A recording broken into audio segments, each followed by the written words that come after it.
Good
morning, Deepika daily ব্লগে তোমাদের সকলকে স্বাগত। তোমরা সবাই কেমন আছো এই গরমে? আশা করি তোমরা সবাই খুব ভালো আছো। আমিও মোটামুটি ভালোই আছি। আবার একটা নতুন দিন, নতুন ব্লগ নিয়ে চলে এলাম। আশা করি তোমাদের ভালো লাগবে। সকালের যে কাজগুলো থাকে মোটামুটি হয়ে গেছে। এবার দেখি কি করি, চলো দেখতে থাকো। হ্যাঁ,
বেড কভারটা শুধু ফ্যান চালিয়ে চেঞ্জ করছিলাম।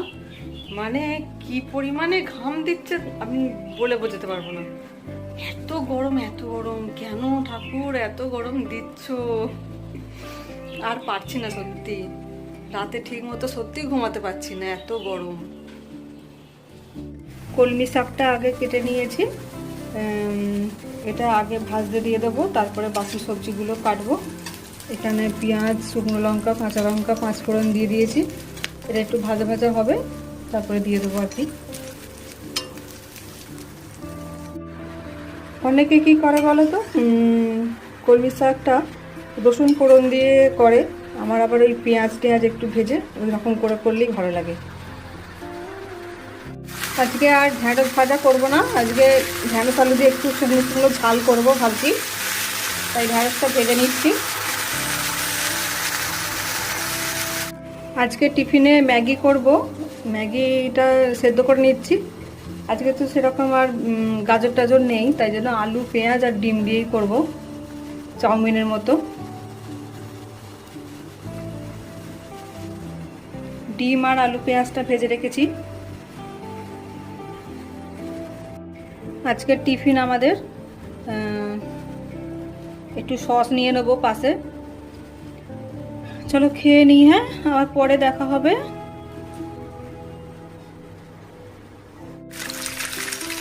এদিকে মাছটা ভাজছি, এটা টক করবো আজকে। আর এদিকে ঢেঁড়স আলুর ঝাল করব, তাই জন্য মশলাটা কষিয়ে নিচ্ছি। এই দুটো রান্না করলে হয়ে যাবে মোটামুটি সব কিছু রান্না। কি বিশাল গরম, বাপরে বাপ। এটা ঢেঁড়স আলুর ঝাল হচ্ছে, শুকনো শুকনো করবো, ভাজা ভাজা মতো ঝালটা করবো আর কি।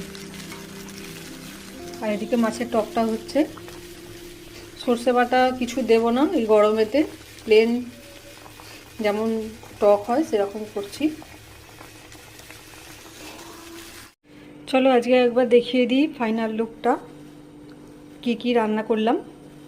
এটা ঢেঁড়স আলুর ঝাল আছে শুকনো শুকনো, এটা কলমি শাক ভাজা, এটা কুমড়ো ভাতে অল্প করেই দিয়েছি, আর এটা মাছের টক আছে। গরমে লাঞ্চ মেনু এটাই আমাদের। এই রান্না শেষ হলো। এখন কটা বাজে বলো তো? 8:30 বাজেনি এখনো, 8:30 বাজেনি, তার মধ্যে রান্না হয়ে গেছে, কিন্তু ঘেমে নিয়ে স্নান করে গেছি। সব রান্নার তো ফাইনাল লুক দেখিয়ে দিলাম। রান্নার পর আমার ফাইনাল লুকটা একবার দেখে নাও তোমরা। কি অবস্থা, কি অবস্থা, আর পারা যাচ্ছে না। রান্না কমপ্লিট, কিন্তু আমাকে কালকের জন্য মশলা বেটে রাখতে হবে। কালকের জন্য না, মানে পুরো সপ্তাহের জন্য। আদা শেষ হয়ে গেছে, আদাটা ছাড়িয়ে বেটে রাখবো। ওই কাজটা হলে আমার মোটামুটি রান্নার দিকে সব কাজ মিটে যাবে। চলো আদাটা ছাড়িয়ে বেটে নিই। রান্না বান্না করে এসে একেবারে রুমে চলে এসেছি। রুমে এসে ফ্যান চালিয়ে চুলটা তো পুরো ভিজে গেছে, শুকনো করছি। মানে এই করেই তো ঠান্ডা লেগে যাচ্ছে না, ওই জন্য একটু বসে পাখার নিচে, তারপরে স্নান করতে যাব। স্নান করে পুজো আছে, আবার ঘেমে আসবো ওপর থেকে। আর সত্যিই পারা যাচ্ছে না। সবারই কষ্ট হচ্ছে জানি, কিন্তু ভালো লাগছে না। এই গরমটা যে আর কতদিন থাকবে। চলো স্নান করে আসি, স্নান পুজোটা সেরে আসি, তারপরে আবার আসবো। হ্যাঁ, এই লাঞ্চ করে এলাম, এবার একটু রেস্ট নেব। ঘুম পেলে ঘুমাবো, না হলে জেগেই থাকবো। চলো বিকালে উঠে আবার দেখা হবে। এই এতক্ষণ শুয়েছিলাম, ঘুমাইনি আজকে একটুও। এই ফোন ঘাঁটতে ঘাঁটতেই কেটে গেল দুপুরটা। চলো এবার উঠি, উঠে চাটা করবো, জামা কাপড় তোলা আছে, রুটি করা আছে, এগুলো করে নিই। হ্যাঁ চলো।